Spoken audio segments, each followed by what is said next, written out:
Selamat malam teman-teman semua. Assalamualaikum warahmatullahi wabarakatuh. Salam sejahtera bagi kita semua. Terima kasih teman-teman sudah klik video ini, sudah mampir ke channel ini. Mari kita belajar bersama seputar pencernaan, seputar lambung, atau seputar kesehatan lainnya. Barangkali pengalaman-pengalaman yang saya sajikan di video-video saya bermanfaat ya teman-teman ya. Oke teman-teman, sebelum tidur teman-teman ya, kita bikin video dulu. Saya akan menanggapi komen dari Kak Ahmad Muhrodin. Kenapa perut gampang sekali kembung dan susah kentut? Kalau sudah kembung disertai keliengan, tapi kalau sudah buang angin keliengannya hilang. Oke, untuk Kak Ahmad Muhrodin, ini menurut saya ya, perut gampang sekali kembung itu Kak Ahmad Muhrodin, itu kondisi dari asam lambung kakak itu pH-nya belum ideal ya. Jadi sehari-hari ya, kalau asam lambung kita itu ya belum sesuai dengan pH yang idealnya, itu gampang sekali kembung. Kita seakan-akan atau seolah-olah makan segala jenis makanan itu pasti kembung. Nah, oleh karena itu yang harus dilaksanakan apa? Kita harus rajin untuk menjaga pola makan. Dalam artian apa? Kita harus memperhatikan pola makan yang makan makanan yang mengandung enzim pencernaan. Kemudian kita harus juga konsumsi beberapa makanan yang mensupport kesehatan usus kita. Nah, yang mensupport kesehatan usus kita itu kalau yang saya pakai ya, saya menggunakan madu hitam. Saya menggunakan probiotik ya. Saya menggunakan juga kapsul dari cacing tanah. Kalau kapsul cacing tanah itu saya beli di apotek namanya Vermin ya. Harganya sekarang kurang lebih 30 ribuan isi 12 ya. Biasanya saya beli yang besar harganya hampir 50 isi 24. Nah, beberapa hari ya setelah kita konsumsi obat cacing itu efeknya tuh luar biasa ke pencernaan. Juga konsumsi dari probiotik juga penting ke Ahmad Porodin. Namun perhatikan kalau kakak masih mengalami gastritis ya atau ada peradangan lambung itu yang harus diperhatikan. Namun kalau sudah tidak ada peradangan lambung ya kita tinggal menjaga pola makan saja. Memang itu memerlukan waktu yang cukup panjang untuk uh, mengidealkan kondisi dari tubuh kita yang saya alami ya. Saya sekarang di tahun 2026, saya terkena di 2024. Jadi 2 tahun ini saya benar-benar mempelajari dan menerapkan ke tubuh saya dan di situ saya bisa mengambil kesimpulan bahwa kalau ingin sembuh total seputar gangguan lambung ya pencernaan ya khususnya lambung itu kita harus menjaga pola makan dalam jangka waktu panjang. Nah, nanti itu akan membaik. Membaiknya tuh pelan-pelan, teman-teman, ya.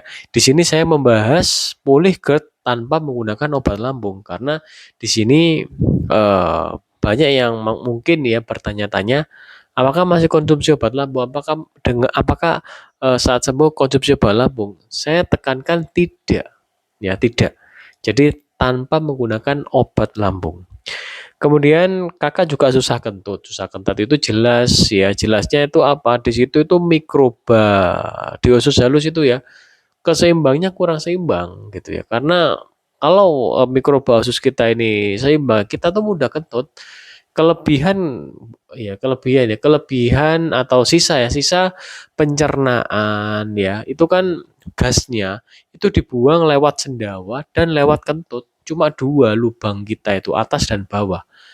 Oleh karena itu, kalau permasalahannya di susah kentut, ya itu jelas mikroba ususnya. Solusinya apa? Probiotik tadi, ya. Disertai keliengan juga kalau susah. Iya, karena saat di kondisi di usus halus kita ini kondisinya istilahnya buruk ya, memburuk atau enggak sehat ya istilahnya. Keliengan itu pasti akan hadir. Oleh karena itu perhatikan yang sering terkena tipes, perhatikan. Amati itu pasti ada keliengannya. Jadi seperti mumet kalau orang Jawa itu ya, atau seperti apa ya, untuk jalan itu istilahnya nggak kuat kalau istilahnya seperti keliengan gitu ya.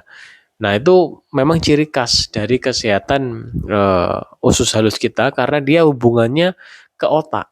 Ya di sini ini ada apa namanya ini jalur itu langsung ke otak itu yang membuat otak kita ini istilahnya itu keseimbangannya di situ. Oleh karena itu ada istilahnya GERD anxiety, kecemasan. Nah, itu dari pencernaan gitu.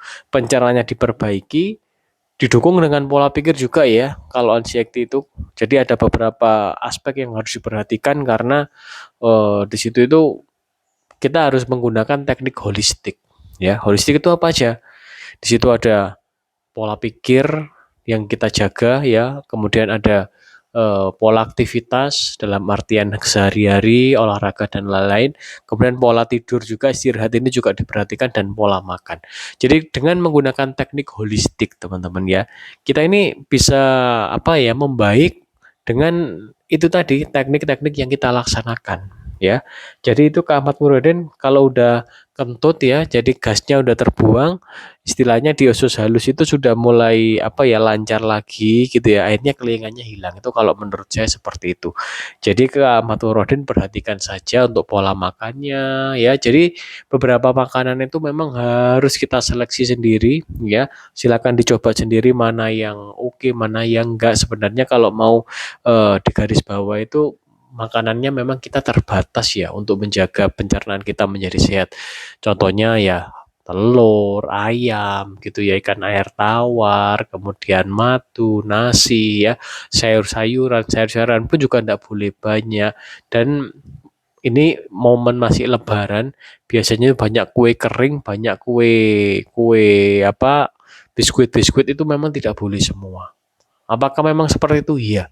Saya lebaran yang saya makan itu hanya makan makanan yang saya buat sendiri, saya bikin nastar sendiri dari tepung mocaf yang tidak bergluten itu aman.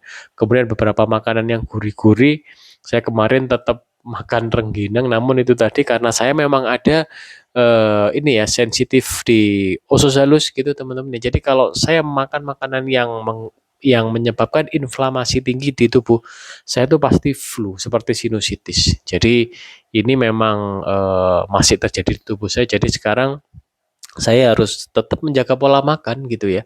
Saya kemarin makan rempeyek kebanyakan. Saya pagi tadi itu beler mulai pagi sampai siang. Dan sekarang udah normal lagi. Yang orang-orang mengatakan seperti flu ya. Itu sebenarnya tubuh kita mengalami peradangan diakibatkan dari pola makan yang buruk ya. Saya akui karena saya kepuingin banget ya udah saya makan peyek kemarin. Nah, oleh karena itu hal-hal yang saya sampaikan saya nggak mau istilah apa ya? Saya nggak mau terlihat sempurna, maksudnya tuh paling bagus enggak. Saya kalau memang melakukan kesalahan ya saya akui. Saya kemarin makan peyek sama saya makan rengginang dan itu memang kurang oke sehingga tubuh saya peradangan. Kedepannya apa kita harus bisa menjaga pola makan lagi gitu ya.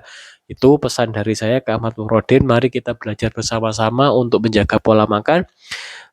Beritahukan kepada keluarga juga ya selalu nyetok madu di rumah teman-teman ya karena madu itu penting ya. Salam sehat dari kita. Terima kasih yang sudah menyimak sampai habis dan selamat istirahat.